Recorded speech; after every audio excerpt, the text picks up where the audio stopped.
So you want to know how to make your purpose your pay? Well, you better stay tuned. Let us show you the way. Hey Robin, how are we today? Amy, I'm very well, very excited for us to be chatting today and looking forward to seeing where this goes. Me too. So, do you want to let everyone know who your wonderful self is in this world?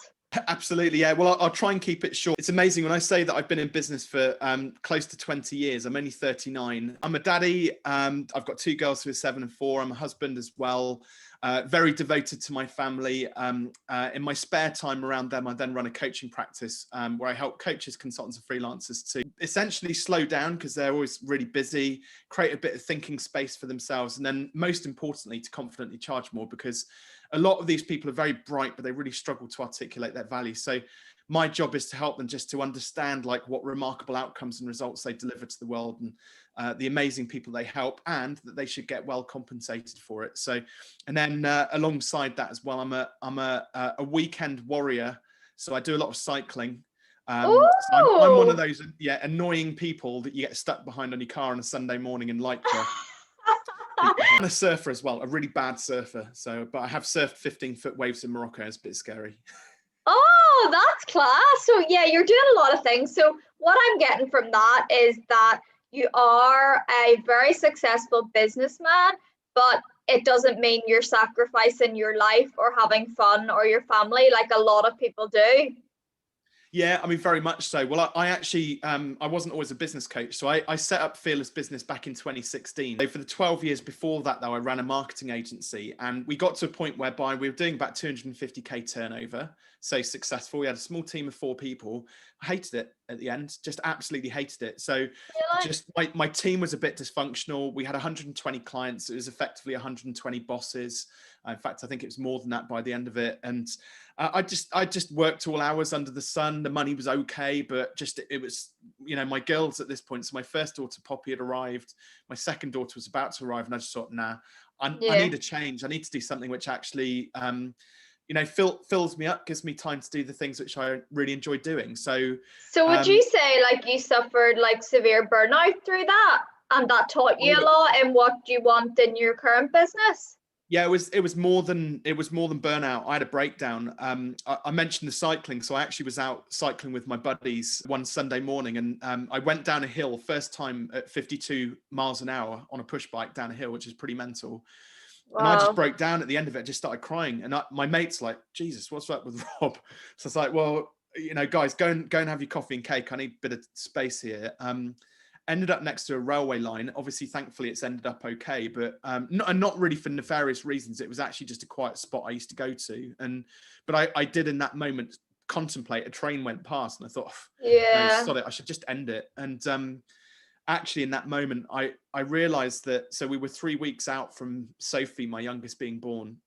So we had 2 planned cesareans, and I was like, I really want to meet this girl. I couldn't do anything like, and so, right, if I'm going to hang around, what am I going to do about this? And in that moment, I realized that the agency just really wasn't fulfilling me. And I needed to get out and just do something different. So ended up taking 3 months off, which was just brilliant. It was the best thing I ever did.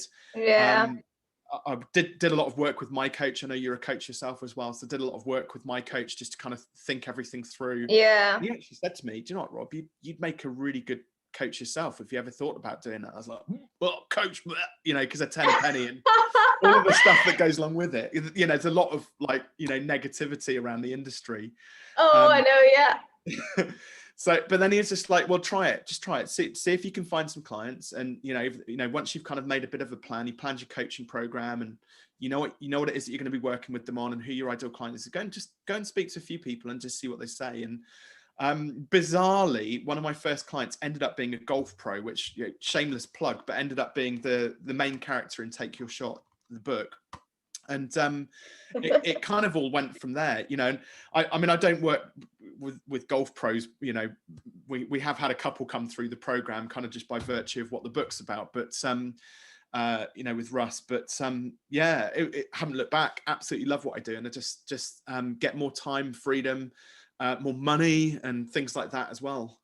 Absolutely. That is one of the most powerful stories ever, that it really took you to like hit your rock bottom in a way, and that I feel like a lot of people can relate to that whenever they have reached the rock bottom, that they either have two options, but really they only have one option, and the only way is actually up from there, and it's not going to get any worse.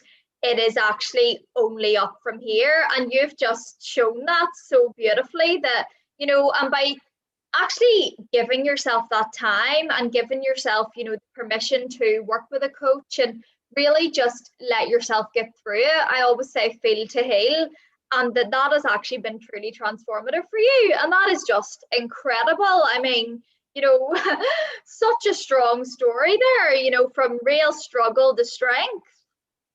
I think it's very easy just to get caught up in like the day-to-day sort of life, and we're so distracted like by tech and social media and everything that's going on around the world now. And I just think that I just ended up in that very robotic state of just going through the same routine, go to the office, management. I'm a very left brain oriented person, so I'm very like analytic, but then I have moments where I just disappear completely, like revert into the right brain. But because of the agency work, I just spent all my time in my left brain. Like my right brain didn't even exist at that point. And it wasn't actually stimulating or lighting up that other side of your brain. Yeah, but it's like what I liken coaching to is that, because it is intellectually stimulating, right? Coaching, what the work I do now, and it's our methodology is very numbers based, so it's like it's very analytical still. Yeah. But the process of coaching is very much like problem solving, so it's a bit like building a Lego puzzle when you were a child. You just get absorbed into it, and you have the creative juices, and then you solve a problem, and it's like you get that big dopamine sort of endorphin hit at the end of it. And that I just wasn't really getting that with the agency. So yeah, so made a massive difference.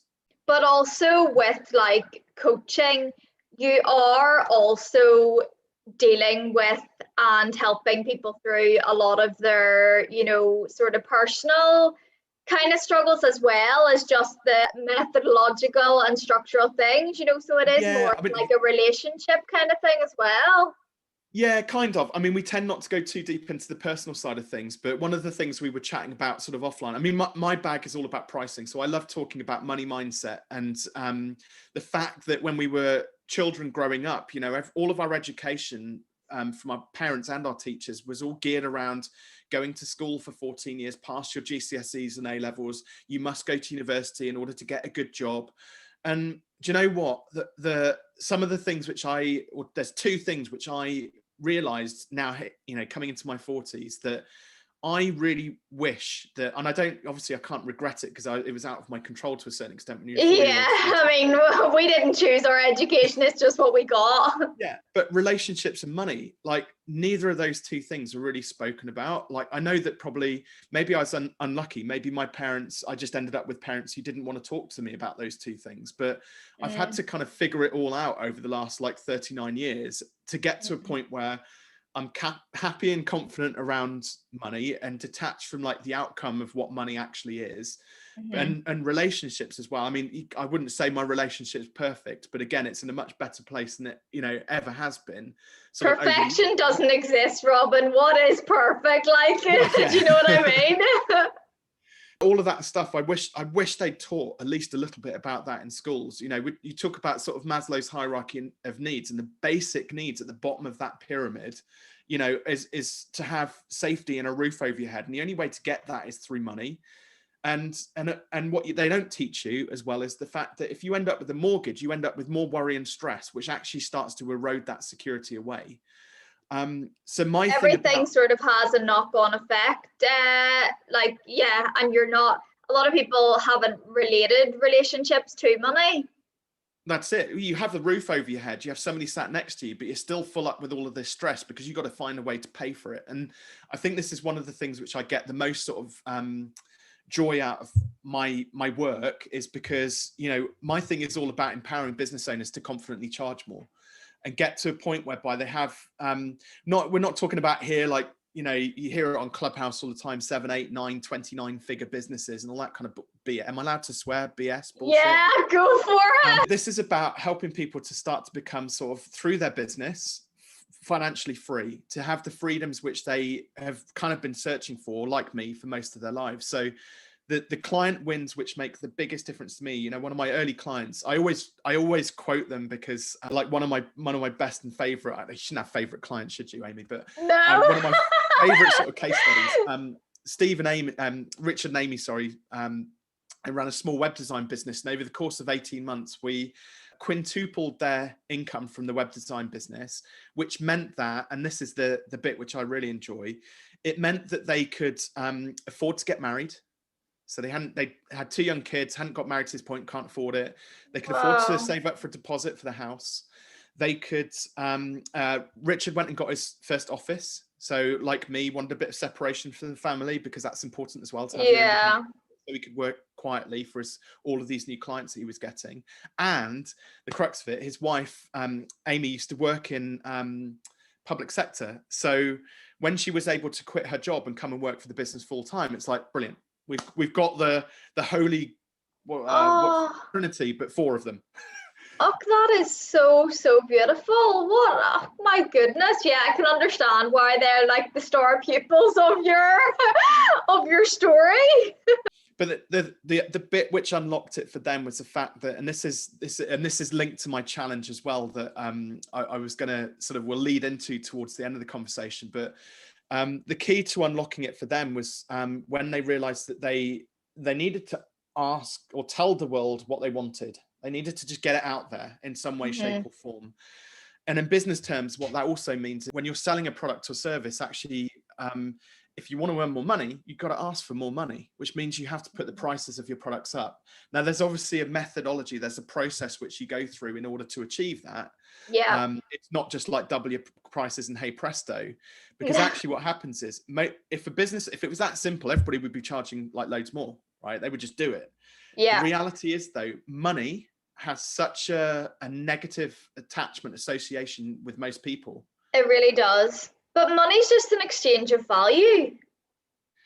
It is. You and I both know that. But most people, for most people, what their money blueprint looks more like is years and years of their parents saying things, especially like in the formative years between the ages of sort of 3 and 7, their parents saying, well, you can't have those trainers because they're too expensive. We can't go on holiday this year because we can't. Money's the root of all evil. It's, you can't be greedy. There's a lot of actual programming subconsciously and just from society around money that actually it's like demonized in a lot of ways, that you'd be like a bad person for asking for more, even down to like what car you drive. The amount of times you look at somebody and they're driving a Range Rover, how disgusting. And what it comes down to is like between the age of 3 and 7, like I have 7 and 4-year-olds, so they can count. My 7-year-old can add up a bit, but she doesn't really understand fair value exchange at that age. But our money blueprint, and I hope that mine's been relatively healthy for them, that I've passed down to them. But you then, as adults, you then rely on that poor money blueprint that your parents gave to you when you were like 7 years old. And this is the same for 99% of the population in the world, because the reality is, like most of us, we don't have trust funds or silver spoons in the mouths. Some of us did have unfair advantages around where we were brought up, what universities we went to, the level of natural intelligence that we were born with, and things like that. But 99%, Robin, as well, like most people are trading their time for money, and that's what we really wanted to talk about as well, like how to stop underselling yourself, and how to just stop trading your time for money, because that's not like the best way to be like valuing yourself and actually, getting the money value reimbursement that you deserve in your life. And it's sort of flipping that mindset. That's it. I mean, I have a view which is maybe slightly controversial, I don't know, but that hourly rate charging is fundamentally unethical. And I'll tell you why. Okay, so you're going to have to work with me on this one, Amy. Is it the increase in the Freddo bars? The increase in the what? In the price of Freddo bars over the years. Oh, what? Where they get gradually smaller and smaller, but the price seems no, it's like it was whenever, like back in the day, the price of a Freddo bar and what the hourly rate was back then, and then the price of it now and what our hourly rate is, it should be like 5 times. Is that not that's not your... Kind of, but I'll give you another example actually. Okay, yeah. Imagine, Amy, you're in the, you're gonna have to go with me on this. You're in the market for a website for your coaching practice, right? Okay. So Steve comes along, he's your first choice, and Steve says, I can build you a website. I reckon it'll take about 20 hours and it'll cost you £50 an hour. Is that cool? Okay. 50 hours and it's £50 an hour? So 20 hours, £50 an hour, so about £1,000. Okay. Yeah. Okay. So, but what Steve didn't tell you, right, was that, so you agree on that, but he goes off now because he's undercharging, he's underselling himself, he's so busy. He hasn't been doing it terribly long either. So when he comes back to you, he's forgotten to put the blog and the e-commerce shopping cart on it for you. So he delivers your website after about 3 months, and you look at it and you go, well, hang on, where's my shopping cart? Where's my blog that you're going to put on it? Why is it taking so long? So he says, oh, sorry, Amy, I forgot about those. Oh, but I've used up your 20 hours. So it's going to take me another 10 hours and you've got to pay for it. Is that cool? Well, not really, like, because you've already spent an extra way longer than I wanted and you didn't give me what we'd initially agreed on. Yeah, so now you're annoyed. Steve's starting to get a bit resentful. Like, it's costing you more money. You can see where that's going. Yeah, so I mean, most of us are moral, ethical, upstanding human beings. We probably wouldn't just bump a load of extra hours on and charge the client for it, but everybody's now getting a bit annoyed, okay? So person number 2 comes on, Trisha comes along, right? Now she's really good, but she doesn't know what Robin knows about pricing, okay? So she's still £50 an hour, but actually she's kick-ass. She's been doing it for 20 years. So she delivers a website to you in 3 weeks, but it only took her 10 hours. And so she charges you £500 for it.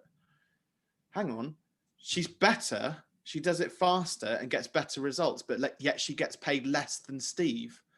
That doesn't make sense. Okay.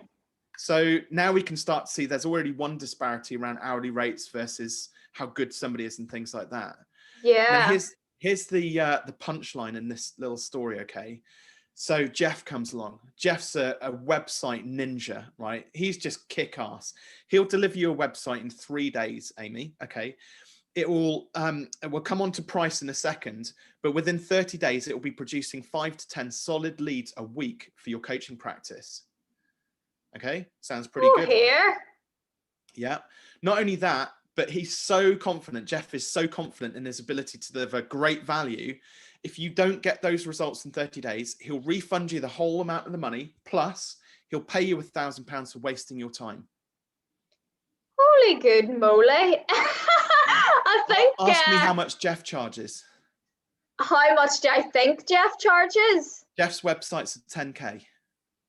Yeah, no wonder. And it's an irresistible offer, right? So why not? Why wouldn't you go for that one? Absolutely. So, and that's why like hourly rate just doesn't work. So we've got to get into selling packages based on outcomes and results. Yeah, but this for sure. Like the first step though, in doing that, because this is where people are like, well, that's great, but I can't sell a 10K product. Okay. Yeah. So it's all about confidence and your psychology background. So it's all about confidence and their ability to deliver and like, all of the bumps in the road along the way. But a good place to start, for example, with Trisha, when she's now learning a bit about what I know about pricing and starting to kind of sell packages and things like that, she wants to emulate what Jeff is doing, but she doesn't have the confidence to sell at 10K. We've got to get her starting somewhere. So she's really good at what she does. She's charging £50 an hour at the moment. So rather than charging it on sort of an hourly rate, what we've got to do is we've got to get her to go out there and sell a package. So she knows that £500 is too cheap, right? So she could just sell her websites for £500, where she goes, she sells lots of them, but she knows it's too cheap. She can't do 10K. So we've got this bandwidth between £500 and 10K for this website. So the first thing that Trisha should do is that one, she should go out, well, we'll do a Dutch auction, okay? So put yourselves into Trisha's shoes for a second, Amy. And when you get a gut sort of, oh, that's a bit, if you imagine you had to sell a website and I'm going to start to increment the prices here. And when it hits a point where it's like just outside your comfort zone, your gut kind of does a little bit of a wrench. We'll explore what happens there. So we'll go £800, £1,200, £1,800, £2,500, £3K, you're starting to go 4K, 5K, 6K. Gosh, you're confident, aren't you, Amy? Not hitting that gut instinct. I'm just like, yeah, just go. You know, literally we are limitless, but I know that a lot of people Let's are. just go for 10K. Yeah. Yeah, I know a lot of people aren't really. Yeah, they just don't really value themselves, and it really is. But it's a continual process as well, right, Robin? That you might have to start off really low, but as you gain more confidence, in your abilities and everything, that then it then gives you the fuel and really just like belief that, yeah, this is worth it. And the more testimonials and everything you have as well, that really adds to it. But it comes down to it's simply a numbers game, okay? It's not even as like, you don't. Yeah, just use it as a game, like that you're a child, like, oh, this is fun, like we were going up the ladder here kind of thing, like make it a fun game. Yeah, but we know the numbers, like, so from days old of cold calling, 70, 10, 2, so 70 calls, 10 appointments, 2 sales. So a good conversion rate is like 1 in 5 to 1 in 3 for most business owners. So with Trisha, if let's say she went at about £1,800, cool. Go and pitch 10 people, the next 10 prospective clients at £1,800 for that package. Yeah. And I can guarantee that you'll close maybe 2, 3 or 4 of those clients. Mm. And what typically tends to happen is the first client that they sell at higher than what they were previously selling it at, the penny drops. Yeah. Oh, I get it now, because they've actually gone out and validated a theory, a hypothesis, played the game. Yeah. Somebody said yes, and that's just validated them. Yeah, because until you try, you'll never know, right? You'll always have in your head, maybe the what if sort of scenario. What if I could have charged more? And then, but a lot of people live with that what if, and they die with what if. Yeah, it's not even a what if. Most people just go, oh, I wouldn't pay that much, so therefore I won't sell it for that much. So it's really, it's really a self-belief thing at the end of the day, that because they wouldn't do it. And I think you really need to be the person you want to attract as well. So you really need to believe in that you deserve that before another person's going to believe that you deserve that. That's it. We're a mirror. We project and we reflect like what's going on internally for us. Very much like more so in anything, money. Like that is the one place where everybody has these hang-ups for the reasons I explained earlier on. So when you can start to see abundance and that actually that fair value exchange and that just abundance, somebody saying, yes, I get it. You're going to do a great job. I have confidence in your ability to deliver. And it's validated externally. We then like start to then validate internally, and it starts to like, we can join the dots up at that point. But again, most people just get in their own way and they just go, well, I wouldn't pay that much, so why would anybody else? And it's like, well, you just made a decision for all of your potential clients there. Like you've got no evidence to back up that theory. So and then they're wondering like how they're keeping trying and getting nowhere without realizing they need to actually just take a step away from all this and actually do the internal work on themselves to make themselves believe in themselves first. I've seen, I know this isn't necessarily just about business, but I've seen so many business owners get broken because they haven't had the confidence to put their prices up. So you put your prices up, you make more profit, you have more money in your bank account to be able to have more fun with it and like experiment with all the different marketing things that are available to you out there and try out different stuff. And then they go bust and they give up because they didn't just value them. I think it's them basically. And I want as many business owners to be as successful as they possibly can do and have that level of abundance and freedom. And rather than being on I call it the sales cycle of doom, sell, deliver, sell, deliver, sell, deliver, sell, deliver, and just going around in circles all the time. The moment you charge a bit more, you've got more time to deliver a better quality product, which produces more money on the back end. And so gradually your universe just expands over time. And you get more time back, you get more of the freedoms back, and it's more fun. Yes, exactly. And that's what we all are wanted in this life, time, freedom, really, financial freedom and fun. Life should be fun. It isn't just all work and no play, because that's not work and play. And, whenever you can make your work in a lot of ways your passion and feel like play, then I mean, what more could you really ask for? Well, I'll let you in on a little secret. Not every day can be as rosy as that, right? And I know, no, it's not that like work is always going to be easy. There's obviously going to be a lot of things that you have to do that you'd really rather not do. Sit and stare at a screen doing taxes or something, well, that's the thing, you know. but people like beast themselves. They put themselves through the mill, Yeah. you know, because they think that they have to show up every day. Do you know what? If I start walking up the steps to my office and I think head's not in the game today and I've got nothing important on, I'll go down the wave in Bristol and hop on a surfboard. I'll take my dog for a walk up into the Too woods. right. I'll go and book a back massage. I'll just do something to make myself feel good, feel a bit better. But it's your life on your own terms because you've created that. And how empowering is that? Well, for the people I want to serve as well, that they can't have me showing up when I'm not on like the top of my game. If I'm not on the top of the game, I might as well not show up. And I know that sounds a bit negative, but equally, they deserve you at your best, right? 100%, absolutely. But I also deserve me at my best as well. Because if I show up and give 90%, and my clients, you know, they may not know that I'm giving 90%, but if I'm sat there thinking and feeling I'm giving 90%, I'm not doing good stuff, like not giving myself good justice there either. Yeah. So you can't be 100% all the time, but just create some space for yourself, re-energize, refocus, come back when your mind's back in the game, deliver a shit ton of value to people and feel good about it. I think, you know, and that's where it starts to get fun, when you just have that level of, you know, groundedness about you. Yeah, that's really, really beautiful. Absolutely exceptional value delivered there. Really, really appreciate all your nuggets of wisdom. Would you like to leave people with a little challenge that they could sort of start today and get involved in with us so that we can hold them accountable and we can see like what sort of action they're taking? I'm looking forward to hearing what you have to say for this. 100%. Well, I kind of alluded to what it might be a bit earlier on, but I'm going to say something which may be controversial here as well, but I'll go for it. We'll love a bit of controversy. Manifestation is utter bullshit without action. Okay. Yeah, 110%. Couldn't agree more. And my thing is, if like we can't just sit there and just hope that stuff's going to happen. So my thing is, like, you have to put off, and I don't mean like buy one get one free, but you have to put offers out into the world. You have to ask the world what it is that you want in order to start to create abundance in your life. So if you're in business, I would encourage you, whatever it is that you're selling today, and if you have prospective, you know, clients with prospective meetings with prospective clients coming up, put an offer out there that is more than what you would have charged them yesterday. And I can near as damn it guarantee that somebody's going to say yes.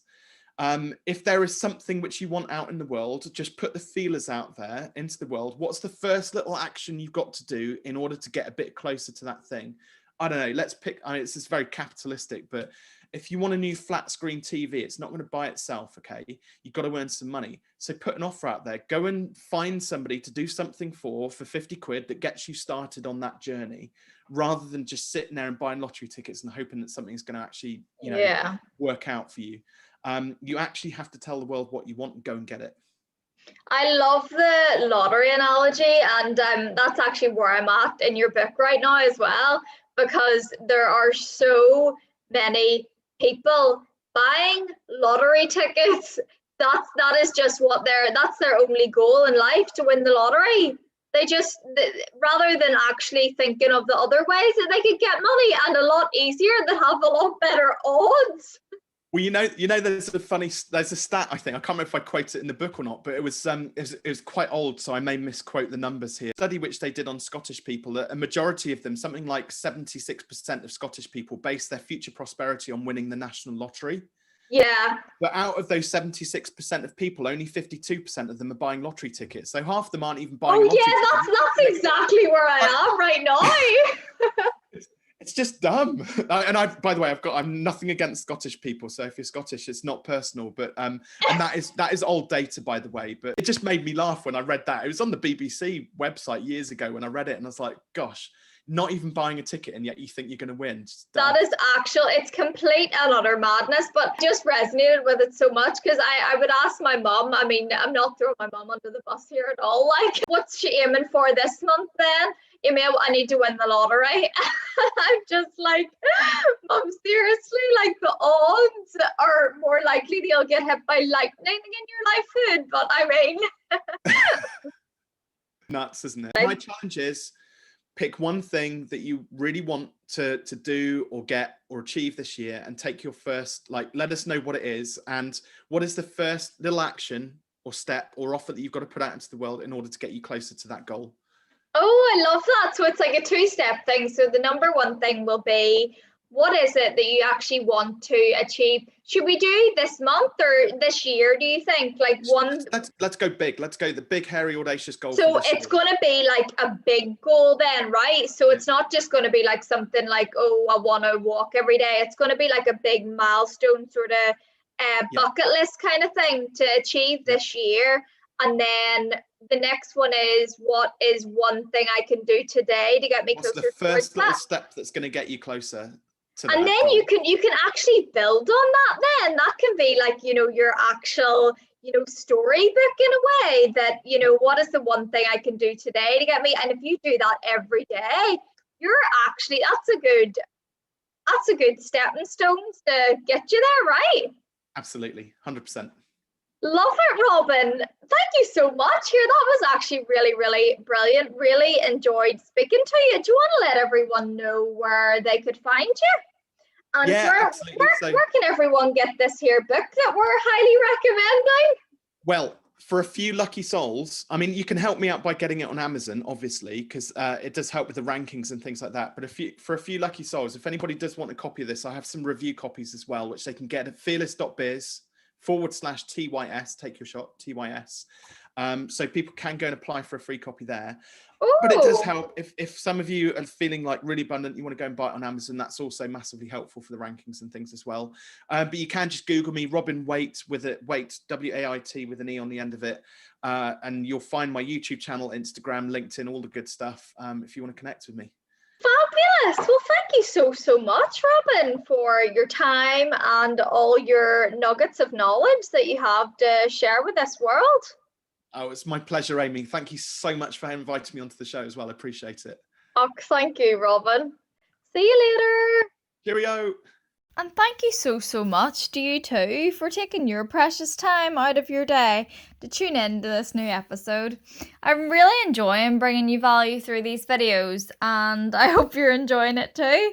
And if so, then you can always subscribe for more videos, which I would highly recommend, to my YouTube channel. You can check out the rest of the series here and drop a little comment down below what you really want to achieve. I want to know your goals, and let me be your cheerleader to get you towards them. And I'll always be your friend on Instagram at Surviving Now Thriving. As I say, abundance awaits always. Thank you so much. I will see you again very soon for the next episode. And I'm sending all my love and light your way.